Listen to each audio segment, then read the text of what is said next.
நம்ம பாய்ஸ் எல்லாம் சாப்பிட்டு முடிச்சிட்டாங்க. ஓகே, எங்கே என் செப்பலை காணோம்? ஓ, இங்கே இருக்குது. இதுதான் என்னோடய வெளியே போட்டு போகிற செப்பல். ஓகே, அப்போ என்ன பண்ண போகிறோம்? வெளியில் கிளம்ப போகிறோம். எதுக்காக? பெரிய ஆள்னா 4 இடத்துல பணம் கொடுக்கறதுக்கும் வாங்குறதுக்கும் அந்த மாதிரி குடுக்கல் வாங்கல், அதுக்காக இப்போ போகிறோம். அது போகிறதுக்கு முன்னாடி நம்ம பாய்ஸை இப்போ ஏற்றி விட்டுட்டு போயிடணும். நம்ம டோனி ரெடியாக இருக்காப்புல. ஃப்ரண்ட் வீல் தான் ஃபுல்லாக தேஞ்சு போச்சு. காற்று இருக்குதா இல்லையான்றது தெரியாது. நேற்று சாயந்தரம் தான் அடித்தேன்.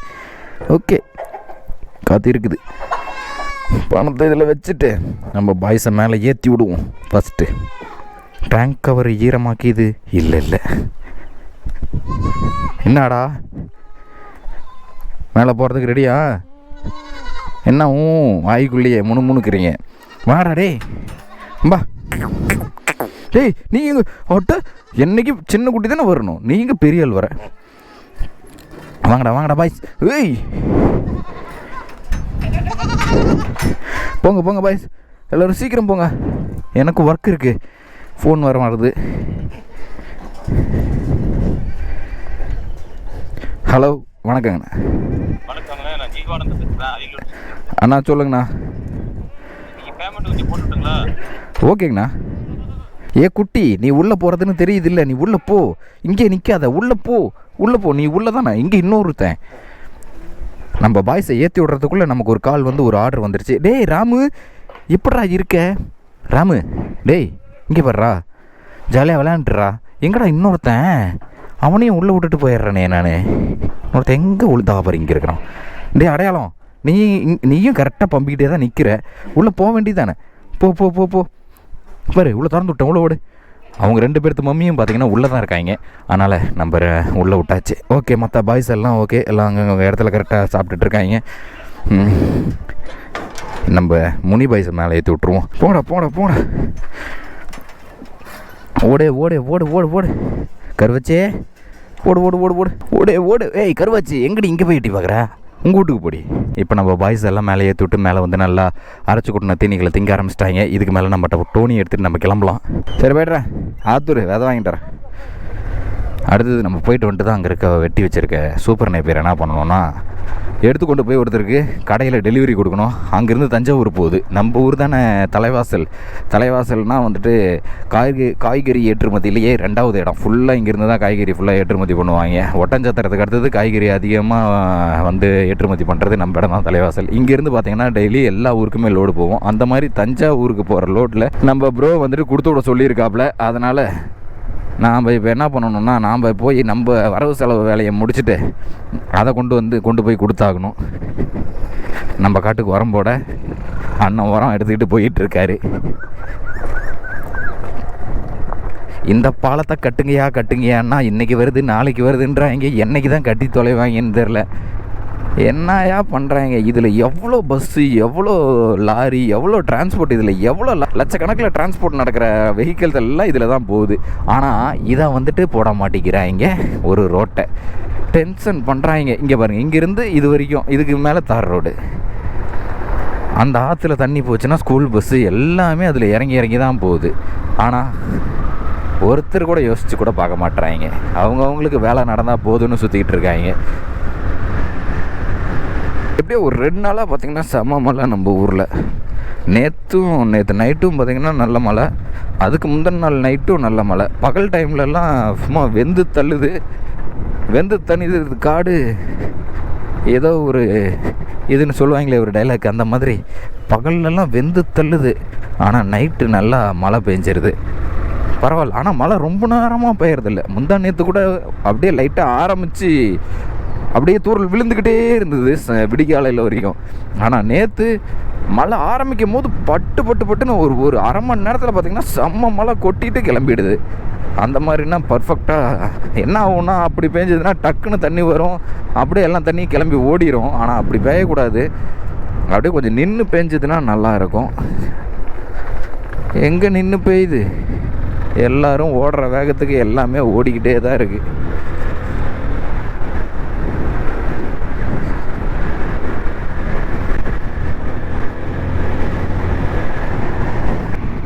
அண்ணா கொஞ்சம் வழி விடுங்கோ.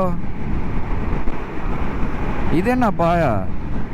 STN15 அப்படின்னு போட்டிருக்கு. புதுசாக இருக்கே வண்டி நம்பரு. STN டிஎன்னு தான் ஆரம்பிக்கும் நம்ம ஊர். ஏதோ புதுசாக இருக்குது.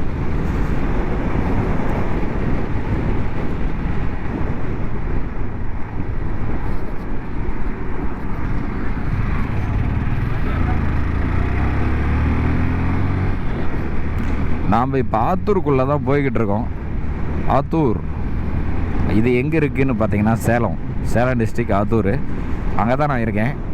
நிறைய பேர்த்து கேட்டுகிட்டே இருக்கீங்க என்ன ஊருன்னு கமெண்டில். நானும் அதுக்கெல்லாம் ரிப்ளை பண்ணிட்டு தான் இருக்கேன். நான் இருக்கிறது சேலம் டிஸ்ட்ரிக் ஆத்தூர் பக்கத்தில். ஆத்தூர்லேருந்து ஒரு 12 கிலோமீட்டர் போகணும்.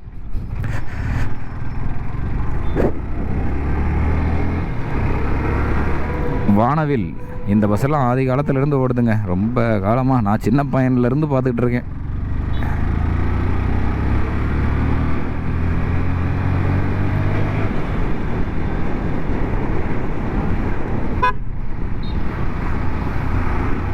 ஆனால் இப்போ வண்டியில் எல்லாம் பார்த்திங்கன்னா நிறைய எம்டி அதிகமாகிடுச்சு. இந்த யமஹாவில் எம்டின்னு ஒரு மாடல் வருதுல்ல, அது வந்து இப்போ நிறையா பேர் சூஸ் பண்ணி எடுக்க ஆரம்பிச்சிட்டாங்க. அதில் என்ன இருக்குன்னு தான் தெரியல. நிறையா பேர் வண்டி வந்துட்டு அதை எடுக்கிறாங்க. ஏன்னா அது டூமு இதெல்லாம் பார்க்கும் போதே நல்ல ஒரு லுக்கோடு இருக்கனால அதை விரும்புகிறாங்க போல். சரி, ஓகே, நம்ம டவுனுக்குள்ளே வந்துட்டோம், அப்புறமா பேசுவோம்.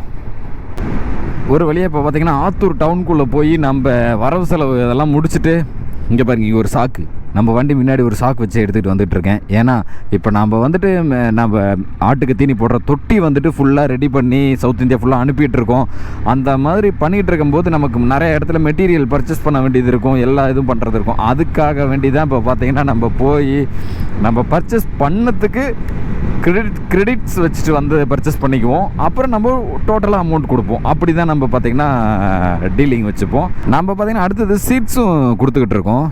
சீட்ஸில் பார்த்திங்கன்னா சவுண்டில் அகத்தி, வேலி மசால், குதிரை மசால், சம்மந்தலை, கோஎஃப்எஸ் 29, கோஎஃப்எஸ் 31 இந்த சீட்ஸ் எல்லாமே கொடுத்துட்ருக்கோம். இந்த சீட்ஸை எல்லா சீடுமே நாம்ளே ரெடி பண்ண முடியாது ஆக்சுவலாக.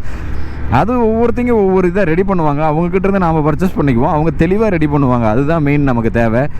ஜெர்மினேஷன் நல்லா இருக்கணும் மெயினாக. இப்போ நம்ம எந்த சீடை நம்ம கொடுத்தாலுமே முளைப்பு திறன் நல்லா இருக்கணும். 10 ரூபா அதிகமாக இருக்குங்கிறது பிரச்சனை கிடையாது. அதில் அந்த ஓட்ட உடசல் இந்த மாதிரி இல்லாமல் ஒரு சீடு ஒரு இடத்துல போட்டாலும் அந்த சீடு நல்லா ஜெர்மினேட் ஆகி நல்லா முளைச்சி வரணும். அதுதான் மெயினாக முக்கியம். அந்த மாதிரி நல்ல குவாலிட்டி நம்ம கொடுத்தோம்னாவே பார்த்திங்கன்னா எல்லாருமே நம்மளை தேடி வந்து வாங்கிக்குவாங்க. அதனால் அந்த குவாலிட்டியாக பண்ணுறவங்க நம்ம ஊர்லேயே கொஞ்சம் பேர் இருக்காங்க.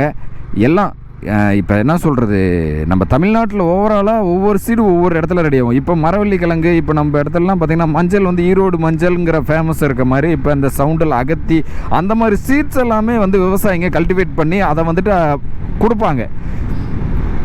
இந்த மாதிரி நாங்கள் இதை அவங்க வந்து நாம்பளாம் எப்படி அகத்தி வளர்த்தனோம்னா எதுக்காக வளர்த்துறோம்னா ஆட்டுக்கு வெட்டி போடுறதுக்காக தான் வளர்த்துறோம். ஆனால் வந்து பார்த்திங்கன்னா இதை வந்து அகத்தியை வளர்த்தி சீடு எடுத்து சீடு வந்துட்டு கொடுக்குற சேல் பண்ணுறவங்க நிறைய பேர் இருக்காங்க. அந்த மாதிரி இருக்கவங்க அவங்கக்கிட்ட எல்லாம் இருந்தெல்லாம் நம்ம சீடு ஃபார்மர்ஸ்கிட்ட இருந்து சீடு வாங்கி அதை ஃபில்ட்ரு பண்ணி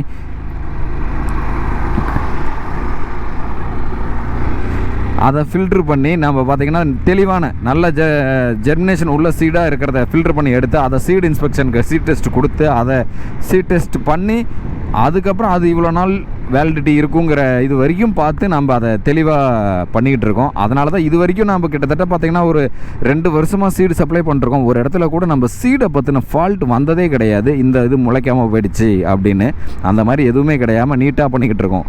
அதனால் அதுதான் மெயின் வச்சுன்னு வச்சுக்கோங்களேன். ஒரு சீடை நம்ம கொடுக்கறது வந்து தெளிவாக கொடுக்கணும். ஆக்சுவலாகவே நேற்று பார்த்திங்கன்னா நிறைய இடத்துல எல்லாத்துலேயும் மழை பெஞ்சிருக்கு. நம்ம ஊர் சைடு சரௌண்டிங் ஒரு 10-20 கிலோமீட்டர் சரௌண்டிங் ஃபுல்லாகவே மழை பெஞ்சிருக்கு. அதுவும் 2 நாளாகவே பெஞ்சிக்கிட்டு இருக்குது. அதனால் நம்ம ஊர் கொஞ்சம் வந்து செழிப்பாயிடுச்சு. மரங்கள் எல்லாம் தொங்கிட்டு இருந்தது, இப்போ நிமிர்ந்து நிற்கிது.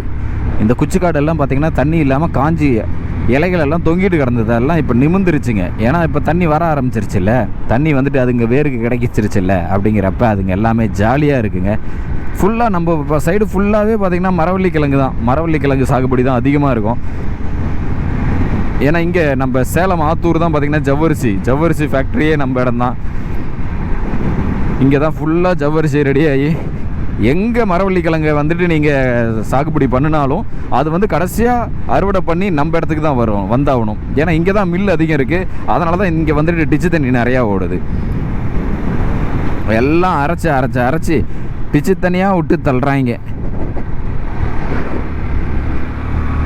பாருங்களேன், ஒரு திங்கிற பொருள், ஒரு கிழங்கை அரைச்சி நாம் அதிலிருந்து தான் ஜவ்வரிசி எடுக்கிறோம். கிழங்கு மாவு அதெல்லாமே நல்லா இருக்குது, அதெல்லாம் ஊட்டச்சத்து நிறைந்ததாக இருக்குது. ஆனால் கடைசி அதை புழிஞ்சு வரக்கூடிய சக்கை வந்துட்டு செம ஸ்மெல்லு. அந்த மாதிரி அது கடைசி லேயர்லாம் பார்த்திங்கன்னா அழுக்கு மாவுன்னு எடுப்பாங்க. அதெல்லாம் கடைசி ஸ்டேஜ், அவ்வளோதான், முடிஞ்சுது. அதுக்கு மேலே அதில் இருந்து ஃபில்டர் பண்ணி ஒன்றுமே எடுக்க முடியாது. அந்த இதெல்லாம் வந்துட்டு சரியான ஸ்மெல் வர ஆரம்பிக்குது. ஆனால் அதை ப்ராசஸ் பண்ணி தான் நம்ம அதிலிருந்து உணவுப் பொருளாகவும் தயாரிக்கிறோம். ஒரு வித்தியாசமாக இருக்குல்ல நாம் சாப்பிட்றதெல்லாம்.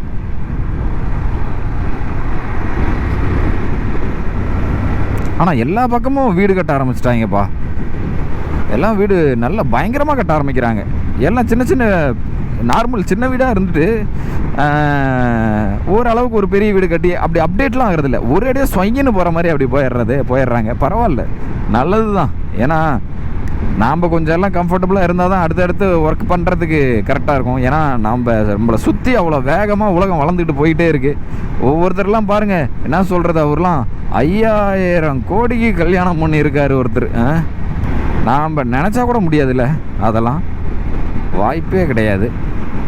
நம்ம உண்டு, நம்ம வேலை உண்டுன்னு இருந்துக்கிட்டு போயிடணும்னு நமக்குள்ளேயே சொல்லிக்கிட்டு சைலண்ட்டாக போயிடுவோம். 5000 கோடி அப்போ அதில் 1 கோடி சம்பாதிக்கிறதுக்கே நாக்கு தள்ள இங்கே வேலை செஞ்சாகணும். அவன் வாழ்க்கையில் பல கோடி பேர் அவன் வாழ்க்கையில் 1 கோடி கூட சம்பாரிச்சிருக்க மாட்டாங்க. ஆனால் செத்துருவாங்க. வாழ்ந்து கடைசி வரைக்கும் இருந்து கூட அவங்க வாழ்க்கையில் அவங்க அவ்வளோ வாழ்ந்த நாட்களில் 1 கோடி சம்பாரிச்சிருக்க மாட்டாங்க. 1 கோடி கேஷை கண்ணில் கூட நேரில் உடனே பார்த்துருக்க மாட்டாங்க. ஐயா லாரிக்காரரு, கொஞ்சம் இடம் விட்டிங்கன்னா நானும் போயிடுவேன். ஆனால் இடம் விடுறதுக்கும் வழி இல்லை, இது ஒரு வீதி மாதிரி இருக்குது. அவர் மட்டும் என்ன பண்ணுவார்? ரைட்டு லெஃப்ட்டு, நாம் ஸ்ட்ரைட்டாக போக போகிறோம். ஓகே, இங்கே பாருங்கள், இந்த கோசக்காய் செடி போட்டிருக்காங்க. இந்த வயல் மட்டும் என்றைக்குமே இந்த பக்கம் இவங்க மட்டும் அந்த பிளாஸ்டிக் கவர், அந்த பார்ப்பராக போட்டு பிளாஸ்டிக் கவர் அந்த மேலே இது போட்டு பாருங்கள், இங்கே போட்டிருக்காங்க பாருங்கள், எப்படி ஃபுல்லாக அப்படியே ரிஃப்ளெக்ட் ஆகுது. இந்த மாதிரி தான் இவங்க விவசாயமே பண்ணுவாங்க. எந்த பயிர் பண்ணாலும் இந்த மாதிரி தான் பண்ணுவாங்க. ஆனால் நல்லா பண்ணுறாங்க. பண்ணிவிட்டு எடுத்து விளைய வச்சு கொடுக்கும் போது அவங்களுக்கு உண்டான அமௌண்ட் கிடைக்குதான்னு தான் தெரில. ஆனால் பண்ணுறாங்க நல்லா. கிடைக்கலன்னா அவங்க ரிப்பீட்டடாக அதை பண்ண மாட்டாங்களே. ஏன்னா நான் பார்க்கறது ஒரு 2 வருஷம் இந்த ரூட்டில் போயிட்டுருக்கேன் அடிக்கடி. அப்படிங்கிறப்ப நல்லா லாபம் இல்லைன்னா, நல்ல லாபம்ன்றதை விட லாபம் இல்லைன்னா அதை பண்ண மாட்டாங்களே. அதோ பாருங்கள், முன்னாடி இருக்க இதுதான் ஜவ்வரிசி ஃபேக்ட்ரி. அந்த கிழங்கை எடுத்துகிட்டு வந்து அரைச்சி அதிலிருந்து மாவு எடுத்து அதை பதப்படுத்தி ஜவ்வரிசி ரெடி பண்ணுற ஃபேக்ட்ரி இதுதான்.